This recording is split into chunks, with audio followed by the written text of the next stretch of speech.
Good morning. I'm Jeff Bamber. I'm from the Royal Marsden Hospital in London. And I'm going to talk a little bit about the physics with you. We're going to try and make it reasonably easy. But it is important to think about the physics when you're performing breast ultrasound, because it will really help you get the best out of the ultrasound scanners and help you interpret the data that you see on the image, if you can think about it. So what is ultrasound? It's sound, but of a frequency above the audible range for humans to hear. It's a pressure disturbance that transfers energy of vibrating molecules from one place to another. So nothing moves, but the energy moves. It travels in the tissue. And in gases and liquids and soft tissues, it's largely a longitudinal wave. This means that the vibrations are in the direction of the wave motion.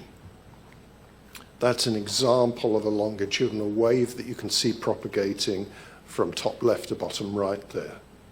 And as it travels, you can see compressions in the volume elements are taking place with the high pressure parts of the wave, and then in the low pressure parts of the wave, rarefactions occur where the density decreases.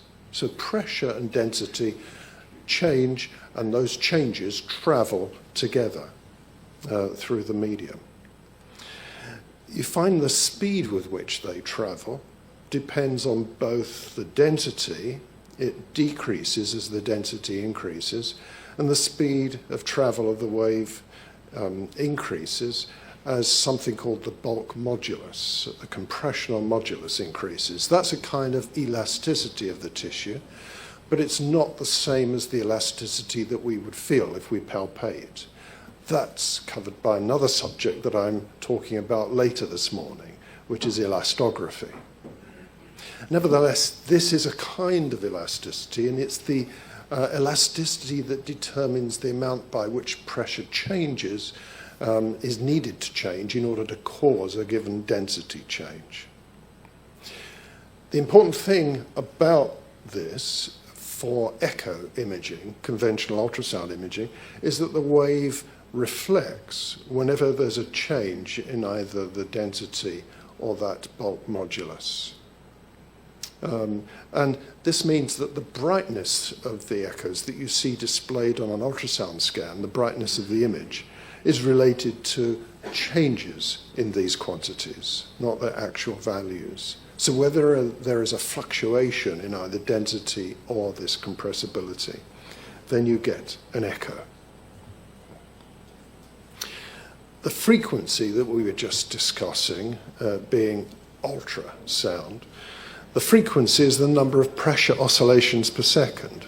And in diagnostic ultrasound, this typically ranges from 2 to 20 megahertz, megahertz being a million cycles per second. And those longitudinal waves are waves where those pressure fluctuations cause the elements of the medium to move backwards and forwards in the direction of the sound wave propagation. That speed of sound is equal to the frequency times the wavelength. That's a basic equation that one has to work with. And frequency is something that the scanner controls, and you control that by the selection of your probe or adjustment of the frequency setting on the scanner. The speed of sound is a property of the tissue, so the wavelength that you get is as a result of the frequency that you select and the speed in the tissue. That speed of sound then, just to repeat those two equations on the top of the slide there. I'm not sure if is there a pointer here? Ah, I see it. It was hidden on the papers. Great. I need switching on. Thank you very much. Great. So, these are just the same two equations that we had on the previous slides. And As I say, these are properties of the medium, and therefore the speed is the property of the medium. We specify the frequency, and so we get a wavelength. Now, the wavelength is important because it determines the resolution. You really can't get a better resolution than the wavelength. So the frequency that we set determines the resolution. And because wavelength is inversely proportional to the frequency, the higher the frequency, the shorter the wavelength, and therefore the better resolution that we get. And typically, if the frequency is somewhere between 3 and 10 megahertz, the wavelength will be somewhere between 0.5 and 0.1 millimeters. And this limits the resolution that you could get with the system, depending on how much focusing we use. And we'll talk about focusing in a minute. The speed varies with the tissue and the medium. We know that in air, the speed is about 330 meters per second. In water, it's 1480 meters per second. And in soft tissues, it's quite similar to water, apart from fat. Fat has a very low sound speed, and muscle a high sound speed. In bone, it's 3,000 meters per second. So any fluctuation between different soft tissues gives you quite a weak echo, but a difference between speed of sound between bone and air is very large, so you get a very strong echo from such an interface. Water and fat are quite, so fat being lower than muscle or liver, for example, and glandular tissue in the breast is in the region of these sorts of values. Fat with glandular tissue would give you a moderate echo, for example. Let's see. Real-time ultrasound imaging presents a sequence or a movie of individual image frames. And one image frame consists of a number of discrete lines of ultrasound echoes, each of which contains information about the tissue, those echoes. The more independent lines, the better the image appearance, and the more detail can be displayed. But due to the speed of propagation of sound, there's a limit to the combination of imaging depth, the number of lines, and the frame rate. And this is because when we send out a pulse from the transducer and it reflects from some reflector here, we can detect this coming back by the transducer, but we have to wait for it to travel to the reflector at a given depth and come back again. So the speed of sound limits the maximum rate at which we can send pulses out and wait for them to return from the maximum depth of interest.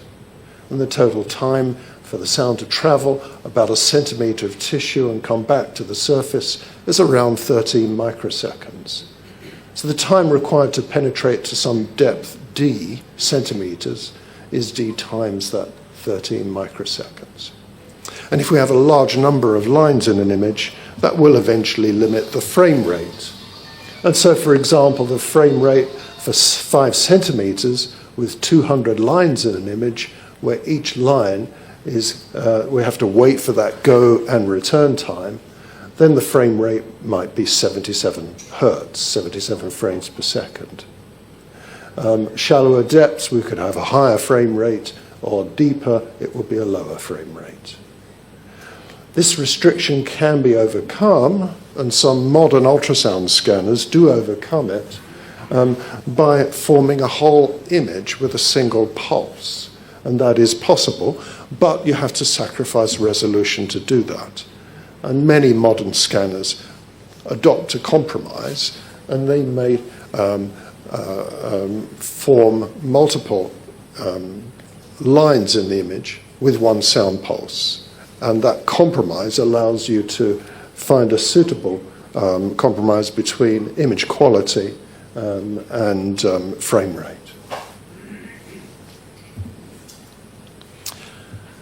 How do we generate sound pulses? This is done by using a piezoelectric element. Piezoelectricity is the property by which, if you apply a voltage across the thickness of a polarized crystal, then it will change its thickness. Equally, if sound pressure arrives at that piezoelectric element, its thickness change will cause a voltage change. So this provides a means of electrically exciting the transducer, causing sound to emerge from the transducer, or if sound is hitting the transducer, we will detect that by a change in voltage. And it's pressure that's approximately proportional to that voltage. So if we excite it with a voltage spike, what happens is this thickness oscillates. It rings a bit like a bell if you hit it, and then you get an oscillation that is damped and it decays, and that few cycles of sound pulse come out as a sound pulse traveling in the tissue. Practically, this is a diagram. You can have a look at this in your notes later, but this is what a cut-up transducer looks like. And you can see individual elements of piezoelectric material here. And these can be excited individually using the ultrasound scanner, and the computer can excite each of these individually with a sound pulse with different delays. And we'll talk about how that's used in a moment with focusing. When the sound pulse comes out of a particular length, it travels along a given line of sight, depending on the number of elements that are excited and how it's focused, will travel along a beam of a given width. So we have a width of a sound beam and a length of the pulse. For a structure here, A, you might detect a strong echo because it's right in the middle of the sound beam. But because the sound beam decays to zero outside of this region, you would not see this structure B. This means you have to scan the sound beam along to be able to detect this structure. As I've said, ultrasound is reflected when it encounters a change in compressibility or density. For soft tissues, most of the energy, even when it's reflected, most of the energy travels further into the tissue. It's the size of the reflecting interface relative to the wavelength that determines the characteristics of the reflected energy. If sound encounters a large, smooth interface, then a large proportion of the energy comes back to the transducer. But how much comes back depends strongly on the angle of that interface. And if the angle is oblique like this, the sound energy will be reflected off sideways and very little will come back. So large flat interfaces, for example the ribs, give you a highly angle-dependent and position-dependent echo, but in the right position it's an extremely strong echo because of that high speed of sound in the bone and because of this large flat interface situation.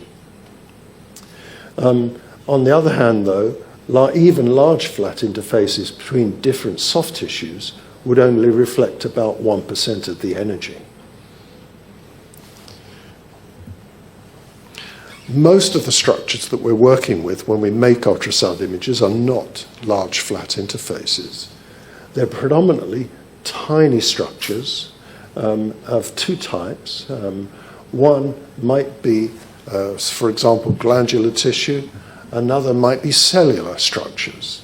Both of those reflect sound, but the cells reflect a very small amount of sound, largely because they're so small, but also because the density and bulk modulus mismatch between the extracellular and the intracellular material is tiny.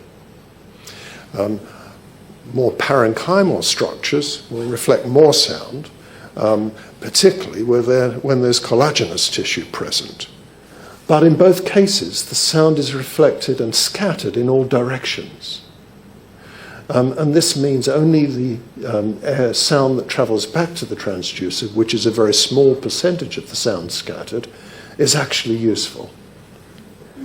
You don't actually have that strong orientation dependence of the large flat interfaces, but you do have to contend with very weak echoes. Also, as a function of position, there will be large fluctuations in the echo that you get back. And this produces what we call speckle in the ultrasound image. And I'll come to that in a moment, in fact, on this slide. When you have lots and lots of these small scatterers present within the beam and within the pulse, they each send back their own tiny replica of the scattered pulse. And these all arrive back at the transducer at the same time, but depending on their relative positions, they can either add up constructively and produce constructive interference, or they may add up destructively and produce destructive interference. So the output depends on how those echoes add up, and that could range from a large signal down to zero. And that fluctuation gives you that sort of granular pattern that you see in an ultrasound image. That granular pattern is not related in a one-to-one correspondence with the fine structure of these cellular and parenchymal echoes, but it does depend on them. So you have to be careful about interpreting that fine structure. It's related to the tissue structure, but is not equal to it. And the thyroid, being a nice homogeneous parenchymal tissue with fine structure, is a good example of a speckle producing. If we zoom in on a part of the thyroid here, that's a nice example of speckle. And this isn't the thyroid microstructure, but it is caused by the thyroid microstructure. I hope that makes sense. You can reduce the speckle and make the image more related to the fine structure that's really present by using compounding. And in the hands-on demo, we'll demonstrate this. We'll play with this control later today. By switching in angle compounding, what it's doing is looking at the same region of tissue, but from a number of different directions. And when you do that, these echoes that produce speckle add up differently for different directions.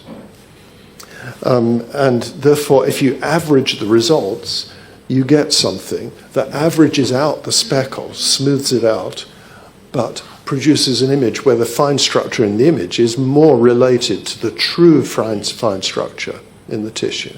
And that can be helpful. We'll talk a bit more about compounding later. I've mentioned scattering of ultrasound. Scattering does reduce the amplitude of the wave. Most of it propagates further into the tissue, but scattering is one type of the way that the wave can be attenuated. Attenuation is that decrease in the amplitude of the wave as it travels into the tissue. The other way that attenuation can occur is by absorption. And absorption leads to heat in the tissue. And in addition, we have beam divergence, and that also reduces the amplitude of the wave. Absorption of sound is the major component of attenuation of ultrasound in soft tissues, and the energy is converted to heat. And this limits, in one way, the maximum intensity of the wave that we can put into the tissue for safety reasons. And this is why we have a thermal index displayed on the screen of the ultrasound scanner that you have to bear in mind. But for imaging, the most important thing to bear in mind is that this attenuation results in an exponential decay of the wave amplitude and therefore also of the echo signal with depth of penetration, which is a decay that is proportional to the logarithm of the distance traveled. Diagrammatically, this means that our echo signal will decay exponentially with depth, and that is why the ultrasound scanner has something present in its signal processing called swept gain, or time gain compensation, TGC, sometimes called DGC, or depth gain compensation. And that swept gain causes the amplification of the signal to increase exponentially with depth, trying to exactly compensate for the attenuation so as to produce a final image where the signal is approximately constant with depth. Or in terms of image brightness, this would make the brightness constant with depth. Bear in mind, though, that this does not change what we call the signal-to-noise ratio. That's fixed at the transducer. And if you amplify the signal increasingly with depth, this means you're also amplifying the noise increasingly with depth. And you will notice on an ultrasound scanner with a heavily attenuating tissue, if you turn up the swept gain, you will start to see the noise very deep in the tissue, more than you would otherwise. This brightness that we see on the image is what we call grayscale imaging. If we have interfaces of different strength producing echoes of different strength, then what is happening is that the signal amplitude is being converted to be represented by brightness on the image. I hope that's reasonably self-evident. And then we make up the image by scanning the transducer or the beam within a transducer using electronic scanning. And then at each line position, we place echoes on the display according to the position of the ultrasound beam line. The scanning can be linear, it can be sector, or we can have combinations of sector. For example, we could have a linear scan with a bit of a sector scan at the edge, which we sometimes call a trapezoid scan to increase our field of view. A sector scan is generally not used in breast imaging because of the limited field of view at the skin surface. And so we would generally use a linear scan and maybe a trapezoid scan just to improve the field of view a little bit. That grayscale that we talked about just now, you can adjust it, and we will play with this afternoon as well, to adjust what's called dynamic range. The echo amplitude is converted to the brightness on the image by this grayscale curve.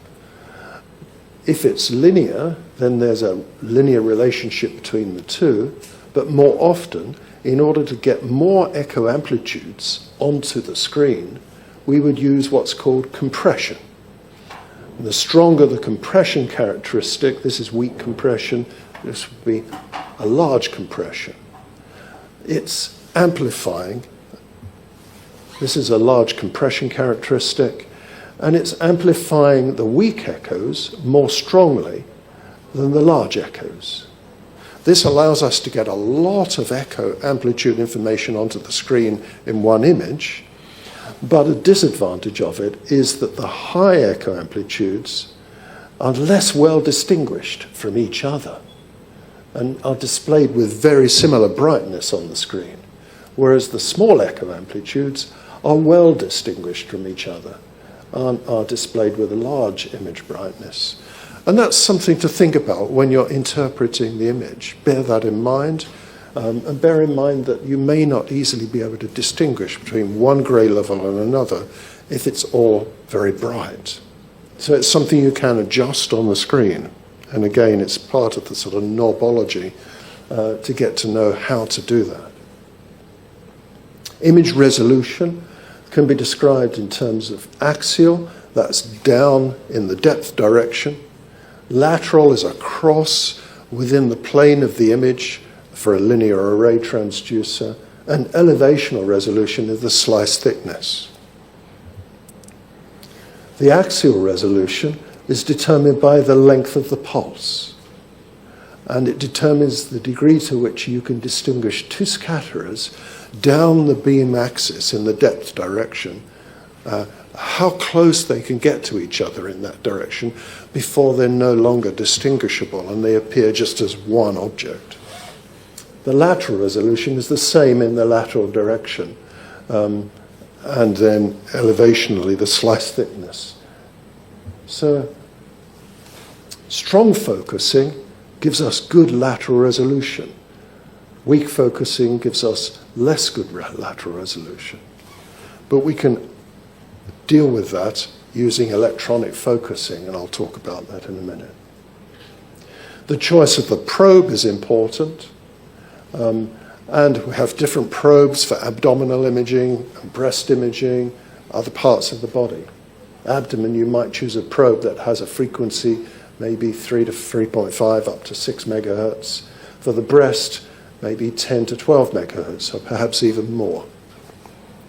As the scanners improve, the frequencies that we use tend to have been increasing and increasing over the years. The way that the focusing is done in a modern ultrasound scanner is each of those tiny elements that I showed you in that cut-up transducer is excited by the computer in the scanner separately with a different delay. So we can steer the sound beam electronically by creating a resultant wavefront by first exciting this element, then this one, and lastly, this element over here. So by the time that this element gets excited, the wave that traveled from this excitation has already traveled out here, and so on for each of the elements. So the final wave that we get is the superposition of all these wavefronts, which constructively produces a maximum in this direction. By changing the relationship of the delays with elements, we can steer that sound beam around purely electronically. Similarly with the focus, we can do the same sort of thing, exciting the outside elements first and the inside elements last. We can create a curved wavefront that converges towards a focus. And again, we can dynamically change that with the computer to adjust that focus. But the speed of sound in this medium determines how far this will have propagated by the time we send this one out. And similarly down here, the speed of sound here determines how far this propagates. And so the curvature of this wavefront, or the steering angle here, depends on the sound speed. If we get that wrong, then we can create poorly focused images, such as this, in this phantom, where the sound speed that the scanner was assuming was not the speed of sound in this phantom. If we now use the correct sound speed, we see these wire targets beautifully resolved. So you need to be aware of the sound speed setting in the scanner. And because fat has a very low sound speed compared to glandular tissue, for example, then in a very fatty breast, you may need to set the sound speed lower than in a less fatty breast. And that is given in this example here. And from the back of the lecture theatre, you may think, well, really, these images look almost identical. And it doesn't indeed make a great deal of difference. But if you inspect the images very carefully, you can see that structures are a tiny bit sharper in this image with the sound speed set correctly at a lower value, 1440 meters per second, in this breast, which is, the sound is propagated through quite a bit of fat here. You can see the interface with the glandular tissue just there. If we misset it at 1540 meters per second, there's just a tiny degradation. So if you really want to get the best out of the scanner, it's good to set this value. Resolution is also affected by things called side lobes. I won't spend much time on this because it is a somewhat technical detail. But essentially side lobes are energy that come out that don't contribute to that curved wavefront. And they come out at the sides. And they don't contribute to the focusing, which creates the main beam. They contribute to these side lobes from the main beam. And that's part of the resolution degradation that you get. There are a variety of transducer array configurations, but the main ones that you need to bear in mind are the linear array for breast imaging. The curvilinear would generally be used for abdominal imaging. The phased array for cardiac imaging, for example. But the linear array can be extended in the other dimension for the 1.5D array, and this allows better focusing for slice thickness. There's a 2D matrix array, but again, these are generally, only a few manufacturers produce them, and they're generally used for cardiac imaging at the moment. Maybe in 10, 20 years' time, we'll see something like this, large enough in area to be used for breast imaging, but not at the moment. The slice thickness of elevational resolution is important. It influences your image resolution in plane, but most of the time you don't realize that, except when you're doing things like looking at cysts and trying to distinguish whether a cyst is a cyst or not. And then you might find that slice thickness plays a more obvious role. And the thicker the slice, the more likely you're going to get echo fill-in and not be able to distinguish cyst from solid. But bear in mind that it is always influencing the in-plane image quality and potentially producing loss of contrast. Scanning methods, simple linear scan, and we can compound those to reduce the speckle. And here's an example. This is a simple linear scan through a breast cyst showing retrocyst enhancement with some lateral shadowing sign here. And you can still see that quite well in the compounded image. There's slight reduction, but generally speaking, compounding is a good thing to use because you can see how all of the glandular structure is much improved. And most, if you switch into the breast mode preset on an ultrasound scanner, it will almost certainly switch in compounding as a default.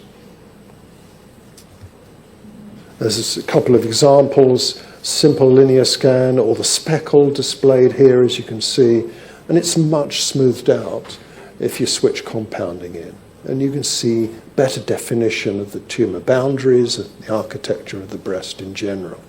And you can still see the shadowing here, which is a diagnostic sign.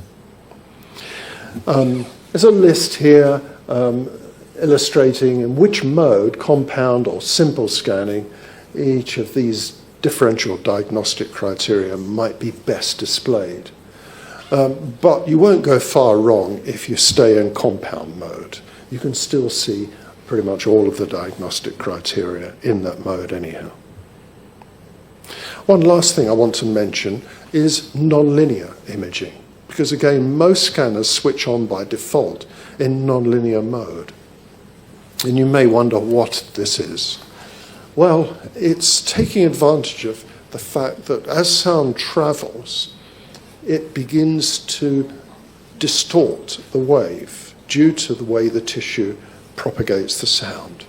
It may start off with a nicely sinusoidal shaped pulse, but as this travels, the peaks of the pulse start to catch up. They travel faster. And the troughs of the pulse, the low pressure regions, travel slower. This is a little bit like a wave on the surface of the ocean. And as it approaches the beach, the troughs are dragging and the peaks are traveling faster. And eventually, the wave crashes over, it breaks. And that's kind of what would happen, except it can't happen with pressure waves in a volume medium. It can't break, and so what happens is the wave just attenuates more strongly and eventually ends up a nice sinusoidal wave at far distance from the transducer. But in the meantime, it's created these rather sharp edges to the wave. And they contain high frequencies that have been generated by the tissue which didn't exist when the wave was still launched from the transducer. Those high frequencies have advantages and are taken advantage of by the scanner. And so what the scanner does is it tunes in to only select the high frequencies at these depths. And by doing that, you can get images that reduce things like, we call it clutter, It's due to reverberations near the skin surface between fat and non-fat, skin, subcutaneous fat, for example, and other effects. And it's also taking advantage of the resolution of the high frequencies. And overall, can improve the quality of the images, improving cystic solid differentiation, reducing clutter in this breast implant, for example, and improving glandular dilating ducts, for example, better visualized there. So it's a good thing to have switched in, but it does alter the image appearance, and you may wish to switch it in and switch it out. Depending on the breast, you may still get better images in what's called fundamental mode. So there's quite a lot of scanner controls that I've talked about. And on most scanners, you have a button you can press or a preset that you can use, which will set the system up for you. It will automatically optimize the image. What does that optimize button do? Well, it probably adjusts the TGC, the swept gain, it probably adjusts the brightness and the compression curve. It possibly switches in compounding and this harmonic, the nonlinear imaging, and adjusts the sound speed in an automatic way or in what's called fat mode imaging. But you can't be sure. I say possibly. And it probably does not adjust the frequency, focal zones, depth imaging, and so on. So it's worthwhile you finding out when you get a new scanner, find out what the automatic optimize button does or the preset does and what it's doing for you and what it's not doing for you, because you can almost certainly get better images and better diagnoses if you adjust the things that it's not doing and be aware so that you can keep control of the scanner. Remember, the system knows nothing about the viewing conditions, how bright the ambient light is, so it may be adjusting the brightness and the compression curve, but that may not be suitable for your viewing conditions. And also it knows you need to bear in mind the noise level, the low-level echoes, speckle reduction features, and whether you have the detail that you want from the compounding of the tissue harmonic imaging. But I'll be around all day and tomorrow if you want to ask me any questions about how scanners work and how best to operate them. I think that's my last slide. Yes, okay, thanks.